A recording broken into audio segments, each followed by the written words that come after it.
আচ্ছা, এটা হলো এক্সপেরিমেন্ট 4 এর সেকেন্ড পার্ট, হলো নন ইনভার্টিং অ্যাম্প্লিফায়ারের ফিডব্যাক সার্কিট। এখন ইনভার্টিংয়ে ছিল আমার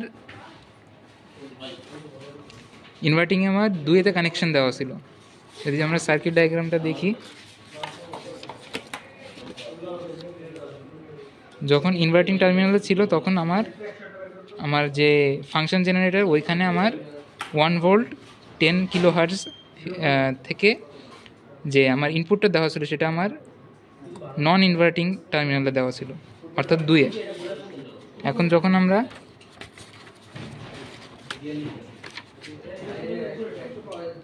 ইনভার্টিংয়ে 2 ছিল, নন ইনভার্টিংয়ে 3-তে আমরা সেই ফাংশন জেনারেটরটা অ্যাড করব।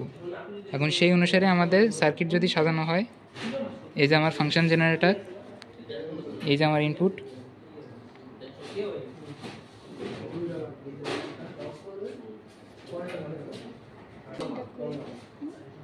এই যে আমার ইনপুটটা যাচ্ছে আমার কোথায় 3 নম্বর পিনে, 1 2 3। আর আমার যে ফিডব্যাকটা নেওয়া আছে, ফিডব্যাকে 2 থেকে 6 এবং আউটপুটের যে অংশটা 6 থেকে আরেকটা হলো আমার গ্রাউন্ডে। তাহলে এখানে যদি আমরা 6 নম্বর পিনটা দেখি,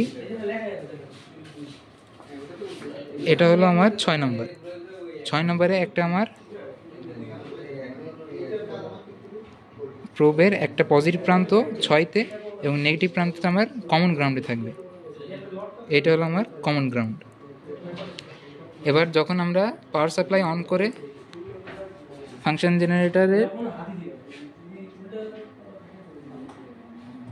10 কিলো হার্টজ, এখানে ফ্রিকোয়েন্সি আমার 10 কিলো হার্টজে দেখাবে এবং ইনপুট যে চ্যানেল যেটা হলুদ, এটা 1 ভোল্ট, আর আউটপুটে আমরা পিক টু পিক পাবো 4.96 অর্থাৎ 5 ভোল্টের কাছাকাছি। এখানে ফ্রিকোয়েন্সি আমার দুইটাই দেখাচ্ছে 10 কিলো হার্টজের কাছাকাছি। এবং নন ইনভার্টিংয়ের যে মেইন বিশেষত্ব, আমার সিগন্যালের যে আপ এবং ডাউনের অংশটা এটা ইনভার্ট হবে না, মানে কোনো ফেজ শিফট থাকবে না। আমরা যখন ইনভার্টিংয়ে দেখছিলাম তখন ফেজ শিফট ছিল। আচ্ছা, আমরা একটু উপরে নিয়ে দেখি দুইটা সিগন্যাল একসাথে বসিয়ে।